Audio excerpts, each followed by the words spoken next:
Madam ఇచ్చోండి madam. తప్పకుండా నేను అన్నట్టు సాధారణంగా మిత్రమండలి పెద్దలతో సలహా సూచనలు చేస్తాను. వాళ్ళు ఏదని అంటే దాని ప్రకారం నేను తప్పకుండా అదే బాధ్యత మేడం రాజకీయ అరంగేట్రానికి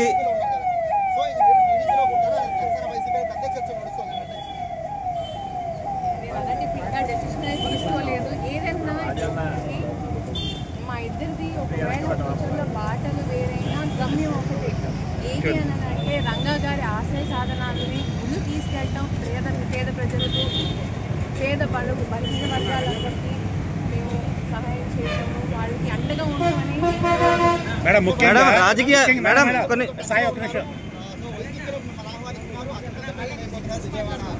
మేడం కెమెరా చూడండి మేడం, ఇటు చూడండి మేడం. మేడం ముఖ్యంగా 20 ఏళ్ల తర్వాత ఎలా చూస్తారు మీరు?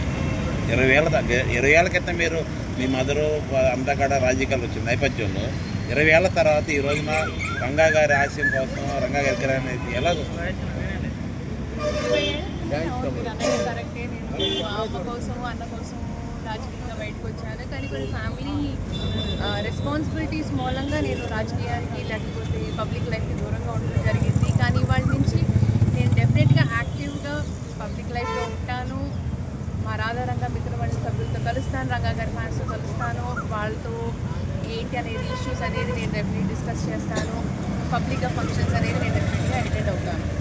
రాజకీయాల్లో రంగా గారి మీద చాలా ఆప్యాయత అనురాగాల నేపథ్యంలో రాజకీయ కొరత ఏర్పడింది అనుకుంటున్నారా, లేదంటే రంగా గారి ఆశయాల కోసం మళ్ళీ ఒక అడుగు ముందుకేసి అందరిని కలుపుకుని వెళ్ళాలనుకుంటున్నారా? రాజకీయ కొరత ఎప్పుడు ఉంటుందండి. ఎందుకంటే రంగా గారి ఫ్యాన్స్ చాలా పెద్ద ఫ్యాన్ బేస్ అండి. అది ఉభయ రాష్ట్రాల్లోనే కాదు, మీకు దేశ విదేశాల్లో కూడా మీకు ఆయన ఫ్యాన్స్ ఉన్నారు.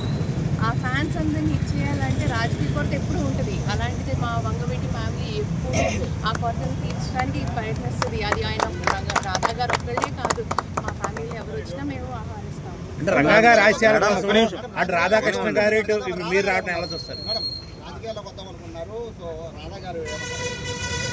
ఆయన డెఫినెట్లీ సపోర్ట్ చేస్తారండి. రాజకీయం అనేది వాళ్ళ ఎజెండా కాదండి. దయచేసి ఈ టాపిక్ డైవర్ట్ చేయకండి. నేను అన్నట్టు రాధారంగా మిత్రమండలి సభ్యుని రంగా గారి ఫ్యాన్స్ని కలవడం, ఇవాళ పాలకొల్లో కాపు అని భోజనాలు ఉన్నాయి, వాళ్ళందరినీ కలవడం, ఫ్యాన్స్ని కలవడం అనేది జరుగుతుంది.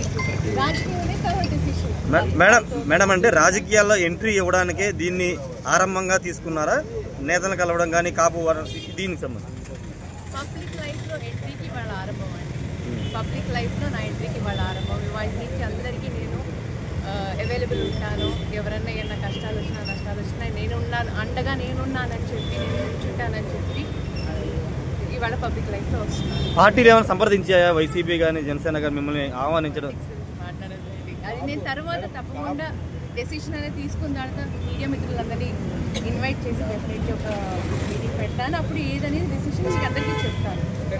సో టాపిక్ని డైవర్ట్ చేయొద్దు. మేడం ఆల్ ఆఫ్ సడన్ ఎందుకు మేడం ఇప్పుడు ఎంట్రీ? ఆల్ ఆఫ్ సడన్ ఎందుకు ఎంట్రీ? మీరు ఇంతకాలం సైలెంట్గా ఉన్నారు కదా, మీ ఎంట్రీ పైన అంటే మీరు సాదాసీదా కుటుంబానికి చెందినటువంటి వ్యక్తులు కాదు, ఇంతకాలం సైలెంట్గా ఉన్నారు.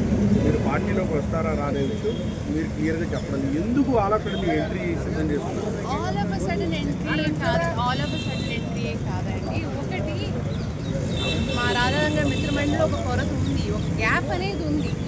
ఎందుకంటే చెప్పాను కదా, ఫ్యాన్ బేస్ అనేది చాలా పెద్దది.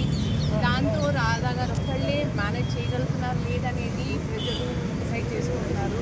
సో గ్యాప్ అనేది ఉంది. ఆ గ్యాప్ని ఫిల్ చేయడానికి అని చెప్పి నేను కూడా బయటకు రావడం జరిగింది. అది మేడం లేదు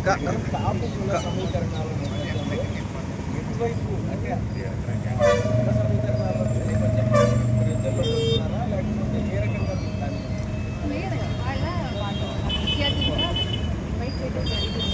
సో కులం అని కాదండి, వారు కాదు, అన్ని కులాల వాళ్ళు ఆయన ఓన్ చూస్తున్నారు.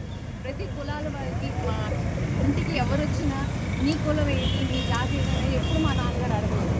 ఆయన ఎప్పుడు నీకేం కావాలి, నీకే సహాయం కావాలి, నేనున్నా, రంగా గారు నేనున్నాను, అందరూ రంగన్న రంగా అని చెప్పి సహాయం అడగడానికి వచ్చిన ప్రతి ఒక్కరికి కాదనకుండా సహాయం చేసిన గొప్ప మనిషి ఆయన.